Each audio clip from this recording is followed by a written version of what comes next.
เห็นทำไมไรนะผมไม่ได้ดอกเอ้ยกระโพดทำไมไรนะมึงสบายดีสวัสดีเด้อผมไม่พี่น้องทั้งฟังลาวแล้วก็ฟังไทยมื่อนี้คำลาดมาหาหน่อไม้ไรเด้อผมไม่พี่น้องเลยหน่อไม้ไรกำลังออกได้บาทไหนคำลาดก็ได้พ่อพี่น้องเอ้าผู้ใดอยากได้ผู้ใดอยากมาหาก็มาหาเด้อพ่อพี่น้องเอ้ามาเด้อพ่อพี่น้อง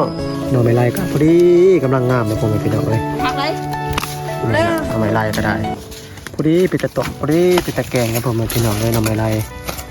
บรรยากาศก็ดีเลยบาทไหนคำลาดก็ได้พ่อพี่น้องเลยมากับลูกชาย2 คนมานี่โอ้ยมีแต่ปลาหน่อไม้ไรเด้อบาทไหนคำลาดก็ได้มึงเลยพี่นะ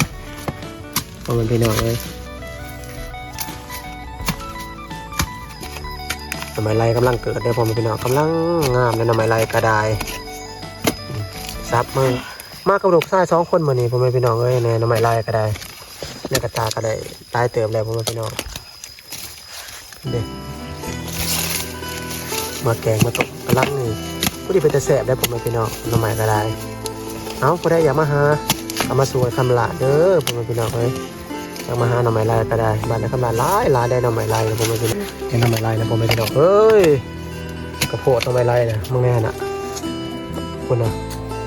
สีชมพูช่างล้างอยู่มึงพ่อพี่น้องเลยหน่อไม้ไรลายได้บ้านในคำลาก็ได้มีบางคนบอกว่าโอ้ยคำลาในบัตรเจ้าคือมีแต่แนวคิดแนวอยากแท้ภาษาบ้านในคำลาอุดมสมบูรณ์เด้อพ่อพี่น้องเลยก็ลายได้พ่อพี่น้องเลยโยงก็ได้โพดยังว่าโยงก็ลายเอาคลิปนี้ก็ซ้ำนี้ก่อนเด้อพ่อพี่น้องเมื่อสุขุสุขคนไอ้คำลาลาไปก่อนเด้อโอกาสหน้าโอกาสได้พอกันใหม่เด้อพ่อพี่น้องได้เด้อใหม่แล้วเมื่อแกงนะบ้านในกระไดขอบคุณขอบใจสำหรับทุกการติดตามเด้อคำหลานของขอบใจหลายๆเอาบาย